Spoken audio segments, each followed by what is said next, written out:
নমস্কার বন্ধুরা, let's cook চ্যানেলে আপনাদের স্বাগত জানাই। আমি আবার একটা রান্না নিয়ে আজ হাজির হয়েছি আপনাদের কাছে। আমার আজকের রেসিপি মুরগির মাংসের ঝোল। সবার প্রিয় এই রেসিপিটি কিভাবে বানাতে হয় চলুন একবার দেখিয়ে দিই। মুরগির মাংসের পাতলা ঝোল বানানোর জন্য এখানে আমি 1 কেজি চিকেন নিয়েছি। চিকেনটাকে এখন ম্যারিনেট করে নেব। আদা রসুনের পেস্ট দিচ্ছি, 2 চামচের মতন দেব। এখানে দুটো বড় পেঁয়াজ পেস্ট করে রেখেছি, এটাও দিয়ে দেবো। নুন দিলাম 1 চামচ মতন, আপনারা আপনাদের পরিমাণ মতো নুনটা ব্যবহার করবেন। 1 চামচ হলুদ গুঁড়ো, 1 চামচ জিরে গুঁড়ো, ধনে গুঁড়ো 1 চামচ দিলাম, আর অল্প একটু দেব, মানে হাফ চামচের কম। লাল লঙ্কার গুঁড়ো দিচ্ছি 1 চামচ, এখানে কাঁচা লঙ্কা বাটাও দেওয়া যেতে পারে। কাশ্মীরি লাল লঙ্কার গুঁড়ো দিলাম 1 চামচ, আর হাফ চামচ গোলমরিচের গুঁড়ো দিলাম,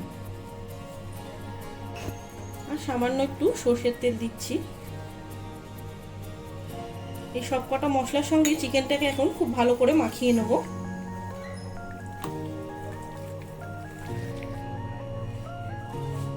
চিকেনটা ম্যারিনেট করে নিয়েছি, এবার এটাকে আমি আধ ঘন্টার মতন রেখে দেবো। মাংসের জন্য কিছু আলু কেটে নিয়েছি ডুমু ডুমু করে, সেটা এখন ভেজে নেব। অল্প একটু নুন দিয়ে দিলাম, আর অল্প একটু হলুদ দিয়ে দিচ্ছি। এটাকে এখন লাল লাল করে আলুটা ভেজে নেব।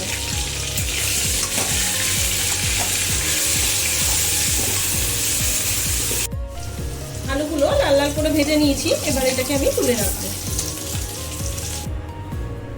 আমি এখন এই তেলের মধ্যে সামান্য একটু চিনি দিয়ে দিচ্ছি। চিনি দিলে কিন্তু কালারটা খুব ভালো আসে। দুটো তেজপাতা দিয়ে দিচ্ছি। একটা বড় পেঁয়াজ কুচিয়ে রেখেছিলাম, সেটা এখন দিয়ে দিচ্ছি।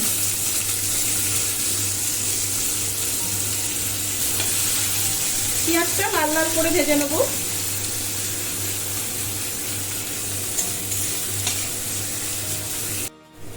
এখন আমি দুটো টমেটো কুচিয়ে রেখেছিলাম, সেটা দিয়ে দিচ্ছি। নুন দিয়ে দিচ্ছি, টমেটোটা তাড়াতাড়ি নরম হয়ে যাবে।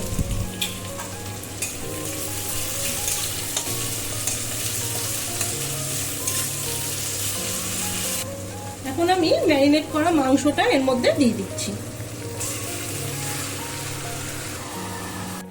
মাংসটা এখন খুব ভালোভাবে কষিয়ে নিতে হবে যতক্ষণ না তেল ছাড়ছে।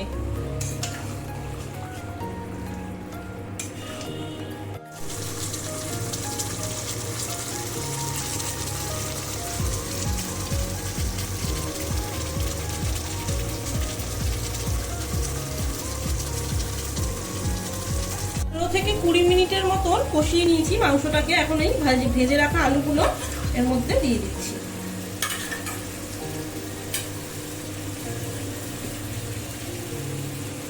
আরো 5-7 মিনিটের মতন আমি মাংসটাকে কষাবো।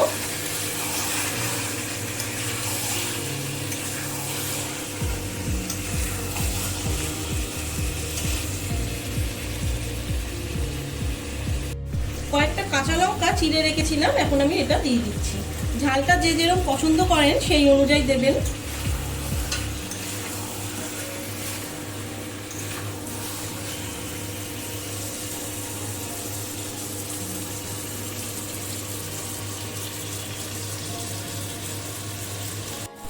মাংসটা কষানো হয়ে গেছে, এইবারে আমি কিছুটা পরিমাণে গরম জল করে রেখেছিলাম, সেইটা এখন এর মধ্যে আমি অ্যাড করে দিচ্ছি।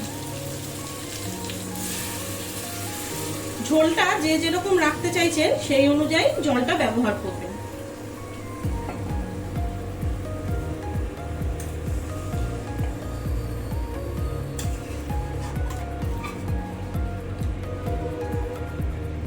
এই সময় আমি নুনটা চেক করে নিয়েছি, আমার কিন্তু খানিকটা নুন লাগবে, আমি অ্যাড করে দিচ্ছি এর মধ্যে।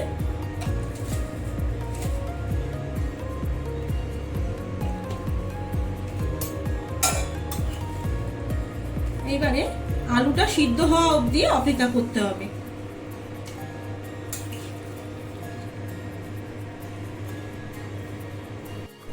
আলুটা সিদ্ধ হয়েছে কিনা একবার চেক করে নেব। আলু কিন্তু খুব ভালো মতন সিদ্ধ হয়ে গেছে। খুব সামান্য পরিমাণে গুঁড়ো গরম মশলা আমি এর মধ্যে দিয়ে দিচ্ছি। মুরগির মাংসের পাতলা ঝোল কিন্তু আমার একদম রেডি হয়ে গেছে। এটা খেতে কিন্তু ভীষণই টেস্টি হয়, গরম গরম ভাতের সঙ্গে এটা খুব ভালো লাগে।